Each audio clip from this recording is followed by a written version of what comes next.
Hi friends, welcome back to my channel, Chris D Redefined, and obviously in my Eagles jersey and with my Eagles backdrop behind me, today's episode is going to be a little update and opinion about my Philadelphia Eagles. Now, I am not a football pundit. I do not do any sort of commentary, although when I was a radio DJ on Maui, I would comment on football almost every show during the season. But other than that, I'm not any sort of football guru.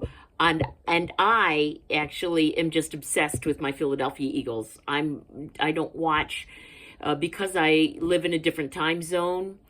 And back in Hawaii, I paid attention to other teams in Hawaii because I would go to the sports bar and sit there and watch other games after my Philadelphia Eagles were done their game. I would stay a little bit and watch other games. And, of course, there would always be an update during my Philadelphia Eagles game about the other teams. And so I know quite a bit about football, but right now, because I live in Portugal, I pretty much only pay attention to my Philadelphia Eagles as we march on in the season, and I look at standings and everything. I'm going to see, I'm going to know the conferences a little bit better and who's starting to show up for the playoffs. So, but that being said, let's go ahead and start talking about the state of the Philadelphia Eagles. So, we have lost our first game, so we were 4-0. But now we're 4-1. We lost our last game in week 5, and some Philadelphia Eagles fans were really kind of laughing at like, oh yeah, you guys are taking the Broncos too seriously, as if we're going to lose the link to the Broncos. And I actually had the feeling like we were going to lose. We went through the really tough gauntlet of our schedule.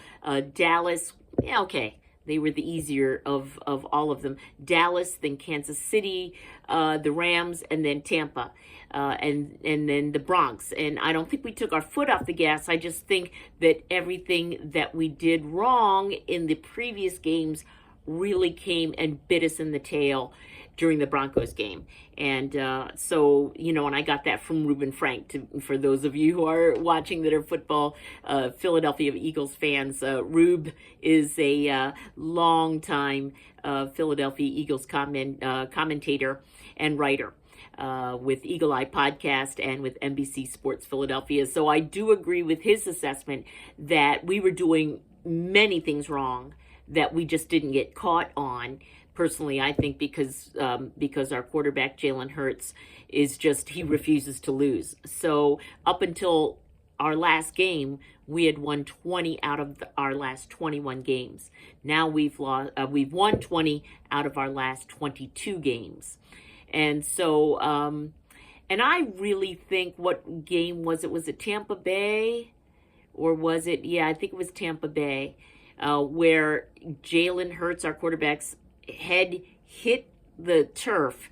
The back of his head hit the turf, and he got up a little shaky and woozy. And the commentator at the time mentioned it, that he's getting up a little slow, he's acting a little unbalanced, and then that was the last you heard of it. But I think that Jalen suffered a concussion during that game, because if you watch his post-game presser after Tampa Bay, he just didn't answer the way Jalen does. He just was not acting quite himself. And I think, given the tale of two halves and how awesome he played in the first half, and after where he hit his head on the turf was the second play of the second half, and after that he never completed a pass. So I think he suffered a concussion, and nobody's talking about it, and Jalen will never admit it. He doesn't want to go through concussion protocol. He just doesn't. And he will put himself out there at risk and not say anything. So I think that's what happened. I think he suffered a concussion. And that's only me speaking. I'm not a doctor. I'm just watching. And I'm as a mom, I'm always watching for people getting hurt. And I think he got his head hit the turf pretty hard, the back of his head. And that would explain the second half of the Tampa Bay game. doesn't explain this loss to the Denver Broncos. We were up by 14 points, and we basically handed those guys our win, and in our house. And so, of course, Philadelphia Eagles fans were silent and, pissed off. There was a Hail Mary pass that Devontae Smith might have caught, like a 5% chance of him catching it. But then A.J. Brown played really good defense and stuck his hand in there and dislodged it from Smitty's hands. So not that he did that on purpose. Of course, as a receiver, you're trying to get the ball. But there was a slight chance because it was actually being bobbled in Devontae's hands, and AJ stuck his hand in there. But yeah, there's a lot of problems going on. I think defensively and offensively, our lines, our interior of our D line and interior of our O line are causing some real problems. The interior of our D-line is not getting enough pressure on the quarterback, and it's not holding the run. Our D against the run sucks, basically. Denver ran the ball all over us, and we were unable to stop them. So the interior, which is, we all know, and I love them. I love our Georgia Bulldogs, right? Jalen Carter and Jordan Davis just, I don't know what happened. They're not playing this past game against the Broncos. Neither one of them showed up very well.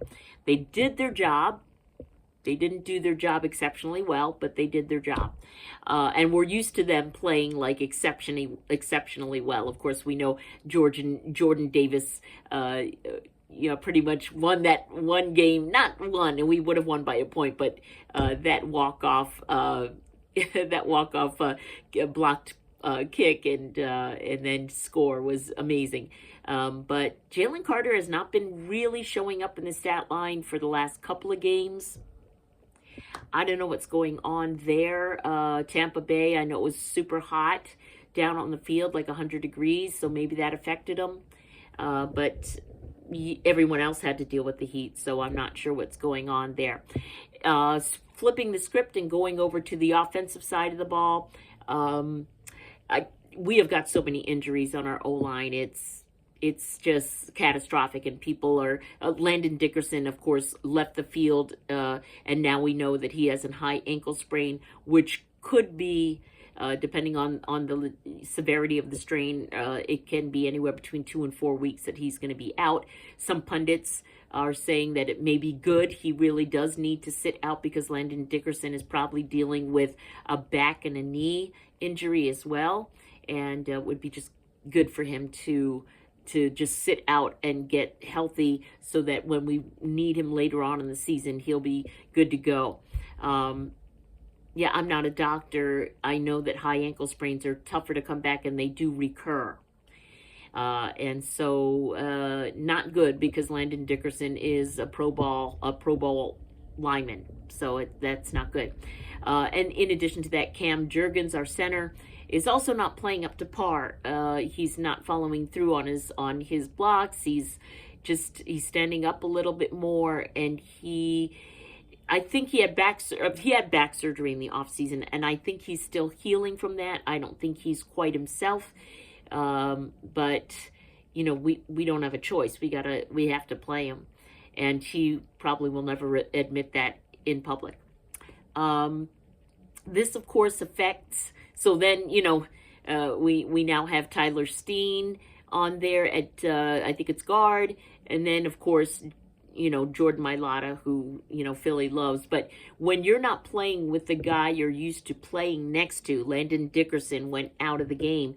So Mailata was good, but not quite as good in this loss against the Broncos. And I think it's just, when you lose the person you're used to being next to all the time, it does affect your play, because you know exactly what he's going to do. You don't even have to discuss anything. You have hand signals and looks and things that you give each other that, when you play next to and they're best friends. So when you play next to your best friend, when he goes out, and he's injured, he goes out, I don't think you're going to be playing your best ball at that point. What's happening with A.J. Brown? You know, we've seen this kind of thing before where Jalen has a new play caller in Kevin Patullo. Kevin Patullo, I'm worried, to be honest with you, about the play calling and the play designing. We have seen them crash and burn in 2023 when they were continuing to to take an approach to the offense that wasn't working, clearly not working. The fans were screaming like, what the F is going on? Wake up. And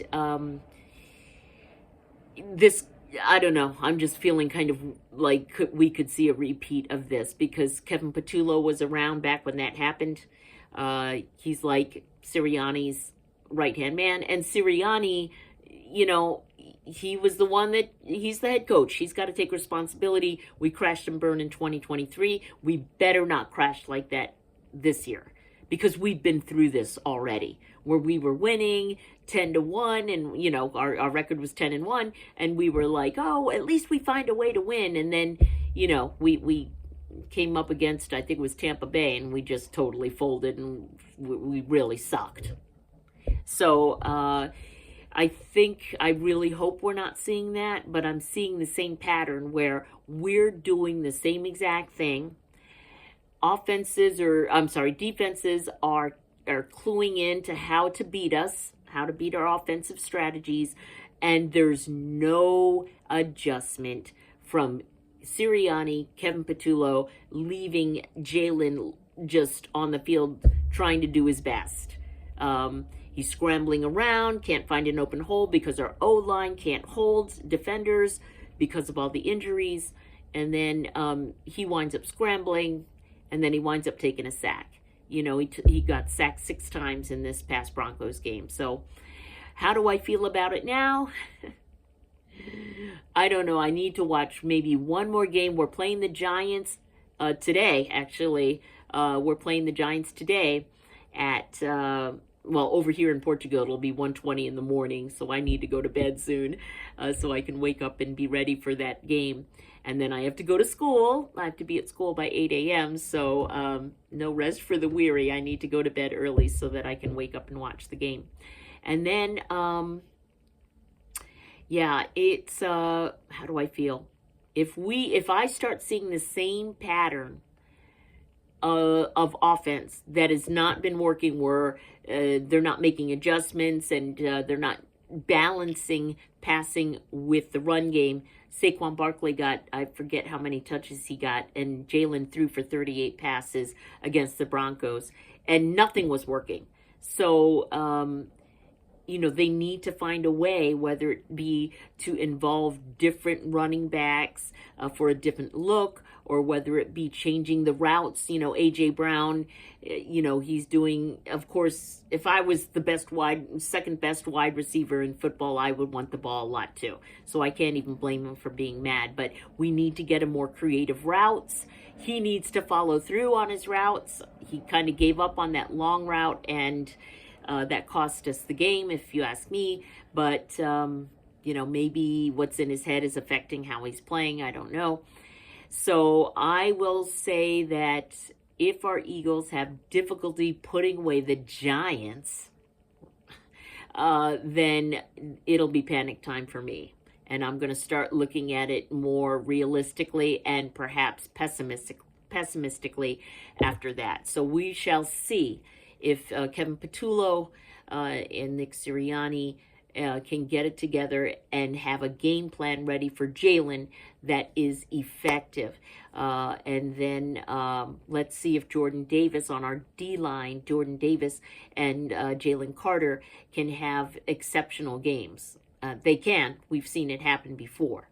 So that's my take on the Philadelphia Eagles. My next episode is going to be about politics as we approach No Kings 2.0 rally, and I'll be very heavily involved in that here in Lisbon. So I'll be talking about politics in my next episode. Thank you for joining me here at Chris D Redefined. Please hit the subscribe button, and I will see you in the next episode.